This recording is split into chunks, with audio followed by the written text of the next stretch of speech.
গতকাল গভীর রাতে কৈলাসহর রামকৃষ্ণ মহাবিদ্যালয়ের ক্যান্টিনে দুঃসাহসিক চুরিকাণ্ড সংঘটিত করে চোরের দল কৈলাসহর থানায় অভিযোগ দায়ের।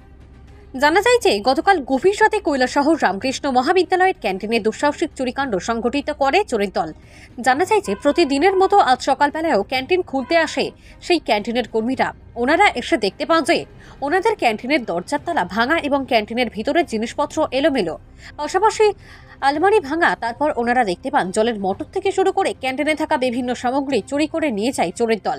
ক্ষয়ক্ষতির পরিমাণ প্রায় প্রচুর, পাশাপাশি ক্যান্টিনে থাকা নগদ প্রায় ৩,০০০ টাকা হাতিয়ে নেয় চোরের দল। এখন সবার প্রশ্ন হলো যে রাত্রিবেলা কৈলাসহর রামকৃষ্ণ মহাবিদ্যালয়ে নিরাপত্তা কর্মী থাকা সত্ত্বেও কিভাবে চুরিকাণ্ড সংঘটিত করল চোরের দল, সেটাই এখন লাখ টাকার প্রশ্ন হয়ে দাঁড়িয়েছে। উক্ত বিষয় নিয়ে কৈলাসহর রামকৃষ্ণ মহাবিদ্যালয়ের প্রিন্সিপাল ডক্টর পিনাকি পালকে জিজ্ঞাসা করা হলে তিনি বলেন এর আগেও এইরকম তিনবার চুরিকাণ্ড সংঘটিত হয়েছে কৈলাসহর রামকৃষ্ণ মহাবিদ্যালয়ের ক্যান্টিনে। পাশাপাশি তিনি উক্ত বিষয় নিয়ে নিরাপত্তা কর্মীদের সাথে তিনি আলোচনা করবেন। পাশাপাশি তিনি কৈলাসহর থানায় উক্ত বিষয় নিয়ে একটি লিখিত আকারেও অভিযোগ দায়ের করেন। পাশাপাশি সেই ক্যান্টিনটি রোজ হেল্প SHG গ্রুপ চালাচ্ছে। এখন দেখার বিষয় হলো পুলিশ প্রশাসন তদন্তক্রমে কি ভূমিকা গ্রহণ করে, সেদিকেই তাকিয়ে রয়েছে সবাই। কৈলাসহর থেকে শুভঙ্কর দাসের রিপোর্ট, RTV ত্রিপুরা। তো গতকাল আজকে 10:30-11 নাগাদ আমাদের কলেজের ক্যান্টিন যারা চালান ওনারা এসে আমার কাছে কমপ্লেন করছেন যে ক্যান্টিনের জিনিসগুলো চুরি হয়ে গেছে। এই নিয়ে আমাদের ক্যান্টিনে 3বার চুরি হলো।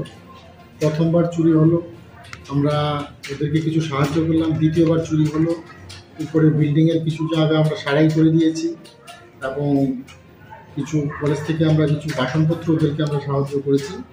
দ্বিতীয়বার আজকে আবার চুরি হলো। আজকে আমরা খবর পেলাম চুরিটা হয়তো গতকাল রাতে হয়েছে।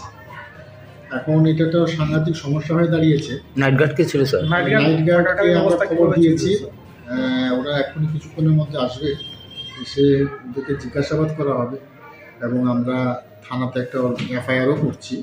কিছুক্ষণের মধ্যে আমরা FIR পাঠাচ্ছি।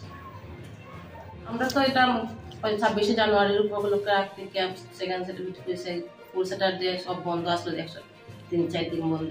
আমরা আজকে আইসি, আওয়ার পর দেখি আমরা এই তালাটা ভাঙ্গা, এখানে তালা ভাঙ্গা, কিচেন রুমের তালা ভাঙ্গা, মোটর রুমের তালা ভাঙ্গা, সব কিছু ভাঙ্গা।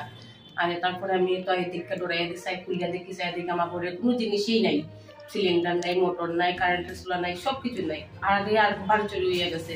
তখন স্যার প্রিন্সিপাল স্যার তারা আমাদের তাল বাসনটি দিচ্ছে, কিছু আমরা হেল্প করছে। তারপরে অনেকদিন বন্ধ থাকার পরে তার স্যার তারা আমরা ডাকি আনে বাসন সব কিছু দেওয়ার পরে আমরা খুলছি। এখন আবার তারপরে স্যার তারা আবার মধ্যে ওই দিকে রাস্তা একটু বন্ধ করে দিছে।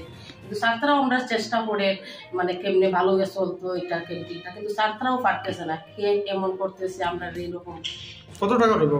আমরা টাকাটা নিচে 3,000 টাকার মতো ক্যাশ। হ্যাঁ ক্যাশ। আমরা টাকা বেশি আসলো আর 3,000 টাকা আসলো, আমরা টাকা নিয়ে যাই। অন্যান্য সামগ্রী নিছে? হ্যাঁ অন্যান্য সামগ্রী আমরা সত্যিই নিছি। আমরা মেইন জিনিস সিলিন্ডার থেকে ধরিয়া।